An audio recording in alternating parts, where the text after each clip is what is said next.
बहुत सारे पेशेंट मुझसे पूछते हैं कि डॉक्टर साहब ऐसा क्यों होता है कि हमको नेगेटिव विचार बार बार आते हैं, या ऐसे नेगेटिव थॉट जैसे ओसीडी के आते रहते हैं, बार बार हाथ धुलने के आते हैं, हम चाहते भी नहीं उसके बाद भी नेगेटिव थॉट आ जाते हैं। मेरे मन में हमेशा अक्सर थॉट आते हैं, मन्नत के थॉट आते हैं मन में हमारे। हम सोचते हैं कि ऐसा क्यों थॉट आ रहा है, ऐसा क्यों होता है। इसका मैं आपको एग्जांपल बताऊंगा, प्रैक्टिकल एग्जांपल बताऊंगा। वीडियो को ध्यान से देखिएगा, बहुत कुछ समझ में आएगा आपको। नमस्कार दोस्तों, आप सबका स्वागत करता हूं मैं चैनल पे। इस चैनल पे मेरी हमेशा कोशिश रहती है कि ब्रेन की बेसिक फंक्शंस को बताना आपको, उसके जो भी उसके ट्रिक्स हैं वो क्या यूज़ करता है जिससे कि आपकी बीमारी दूर नहीं हो रही है उसको भी बताना। क्योंकि ये सोच की बीमारियां हैं, इसमें दवाइयों का रोल तो होता ही है, लेकिन सबसे ज़्यादा जो रोल होता है समझने का होता है, थेरेपीज़ का होता है, जिसको कि आपको समझना है। जब आप अपने ब्रेन की फंक्शंस को समझ जाएंगे, किसी की जड़ तक हम चले जाएंगे, तो ज़्यादा हमको बीमारी को दूर करने में आसानी होती है। तो देखिए दोस्तों, हमारा जो ब्रेन होता है ना, वो ऑटो पायलट की तरह फंक्शन करना चाहता है। जैसे कि एक प्लेन फ्लाई कर रहा होता है, तो नॉर्मली जब प्लेन टेक ऑफ करता है तो उसको पायलट्स जो होते हैं उसको फ्लाई कराते हैं। लेकिन जब बहुत बादल में चला जाता है, ऊंचाइयों में चला जाता है, तो कई बार जब बहुत लंबी जर्नी होती है, 10-10 घंटे की जर्नी होती है, तो उसको ऑटो पायलट मोड में उसको किया जाता है। तो हमारा क्या है ना, ब्रेन में या हमारे शरीर में बहुत सारे काम हो रहे होते हैं। तो अगर ब्रेन हर काम को, क्योंकि ब्रेन ही मेन जड़ होती है, ब्रेन से ही सारे फंक्शंस चालू होते हैं आपके। तो जो भी आप समझते होंगे, जैसे एएनएस होता है, ऑटोनॉमिक नर्वस सिस्टम। तो ऑटोनॉमिक नर्वस सिस्टम का मतलब क्या है? जो भी हमारे हार्ट धड़कन जो चल रही है, सांसें जो हम ले रहे हैं, ये सब ऑटोनॉमिक फंक्शन हो गया। ब्रेन अपने सारे काम को ऑटोमेटिक करते जाता है। इसलिए करते जाता है ताकि उसको बाकी जो मेन काम आपकी ज़िंदगी का है उसको करना है।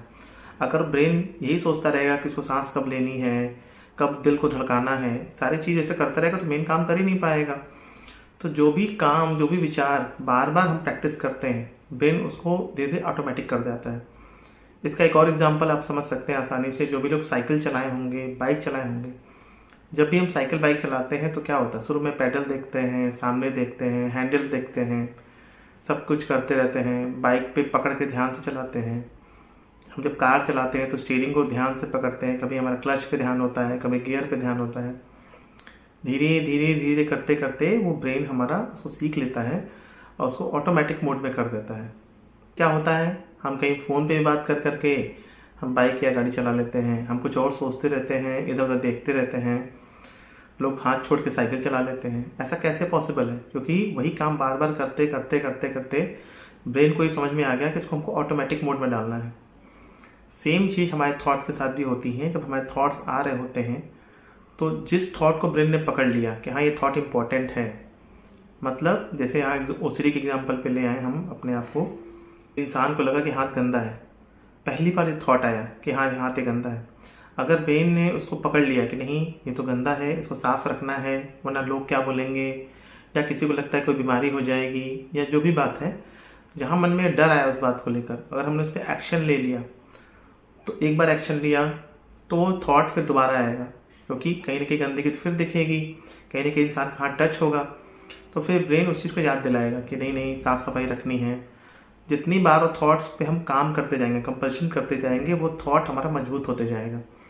वो चेन जो होती है ना, साइकिल बनती जाती है। इसको एक और एग्जाम्पल समझाता हूँ।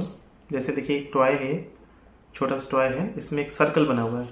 इसको आप समझ सकते हैं जैसे ब्रेन का सर्किट जैसे, और हमारे ये थॉट्स हैं, जैसे ये हमारे थॉट्स हो गए। तो इस थॉट को जैसे कि अगर इसमें पहली बार लाया, अगर मैं इसको रोटेट करना है तो हो सकता है कि मैं उतने अच्छे से रोटेट ना कर पाऊँ। लेकिन जब हम रेगुलर करेंगे, जैसे देखिए, अगर आप देख सकते हो,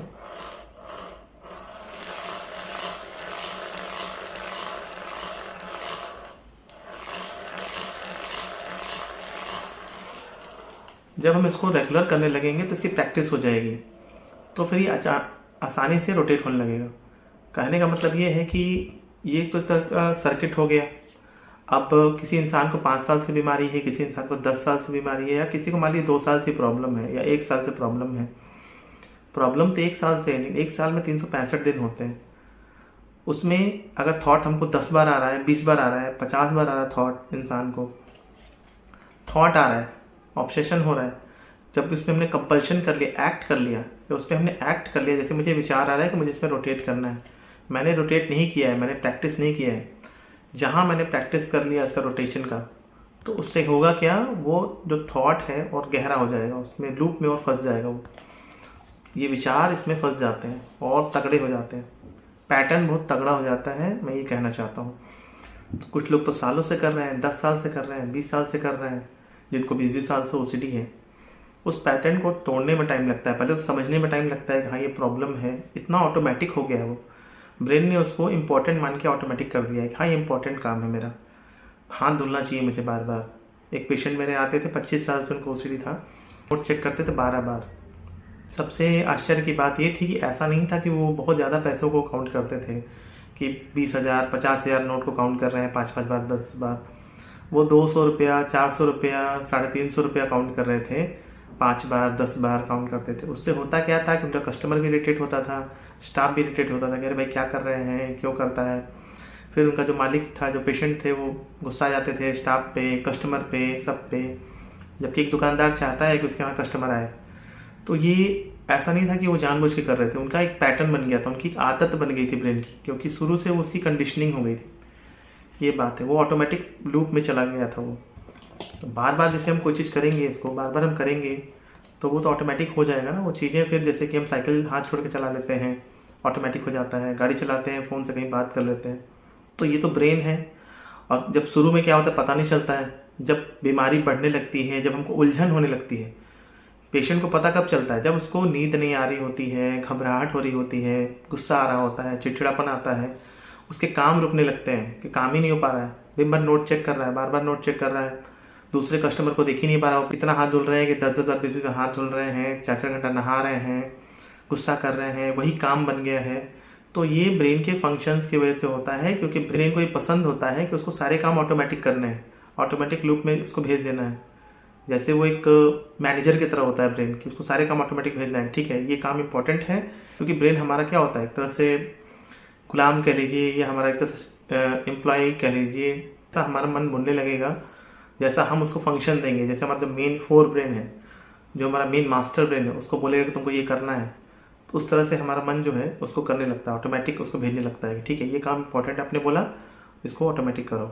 इससे निजात कैसे पाएँ, इससे छुटकारा कैसे पाएँ, और कई बार हम सोचते हैं कि मैं बिना दवा के पाएँ।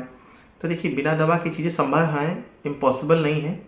इम्पॉसिबल तो मैं नहीं बोलूँगा कि इम्पॉसिबल नहीं है, लेकिन इसके लिए आपको इच्छा शक्ति बहुत मजबूत रखनी है, अपनी दृढ़ शक्ति, संकल्प शक्ति बहुत मजबूत रखनी होगी, डिटर्मिनेशन अपनी, कि नहीं मुझे इसको ठीक करके रहना है, चाहे इस पार चाहे उस पार, चाहे मैं ज़िंदगी में इस पार जाऊँगा चाहे उस पार जाऊँगा, या तो मैं ठीक हो जाऊँगा, वरना तो फिर ज़िंदगी भर मुझे ओसीडी रहेगा ही।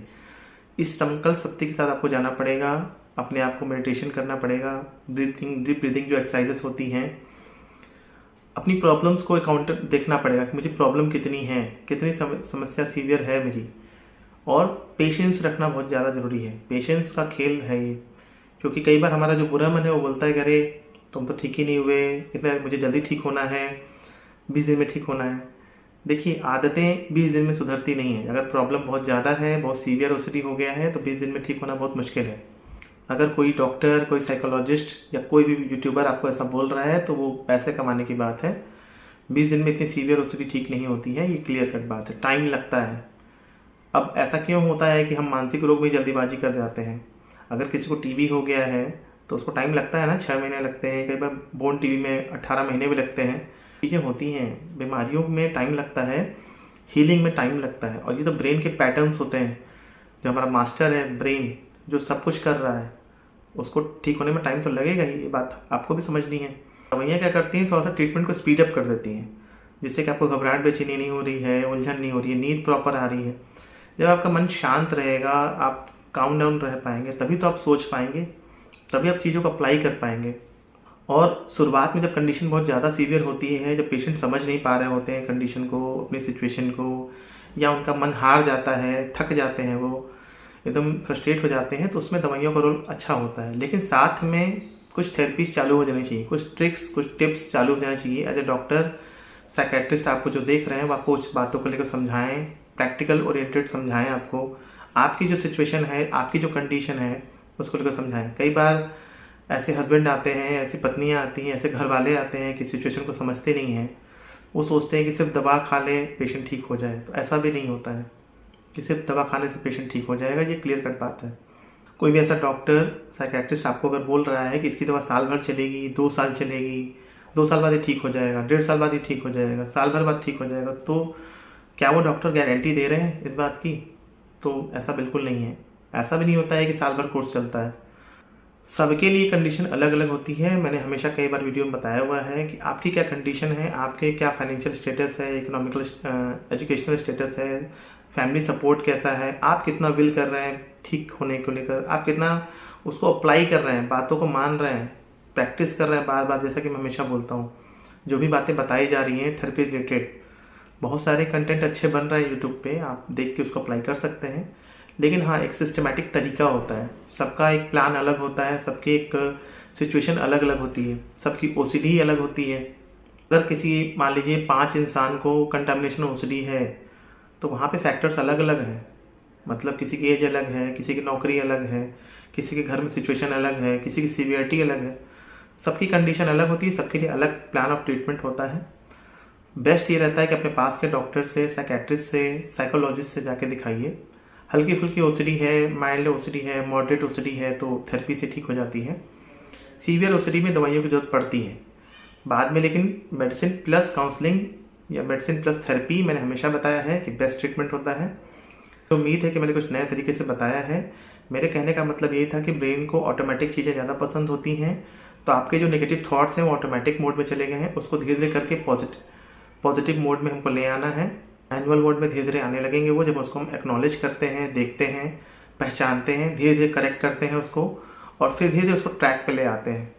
इस सब में थोड़ा टाइम लगता है, पेशेंस लगता है, और एक अच्छे डॉक्टर की या साइकोलॉजिस्ट की मदद चाहिए होती है। बाकी मैंने ऑनलाइन कंसल्टेशन आप सबके रिक्वेस्ट पे चालू कर दिया है, लेकिन एक मैं बात बताना चाहता हूँ कि इसमें सिर्फ 1 से 2 पेशेंट को ही मैं कंसल्ट कर पाऊँगा, क्योंकि टाइम की कमी रहती है। और ऐसा कोई ज़रूरी नहीं कि आप ऑनलाइन कंसल्ट करें, चूँकि ऑनलाइन कंसल्टेशन की डिमांड ज़्यादा है, इसलिए इसके चार्जेस थोड़े ज़्यादा हैं। ये मैं इस बात को समझ सकता हूँ। आपका मर्जी है, आप मुझे बलिया दिखाना चाहें या लखनऊ दिखाना चाहें, जहाँ मन करे वहाँ दिखाना चाहें।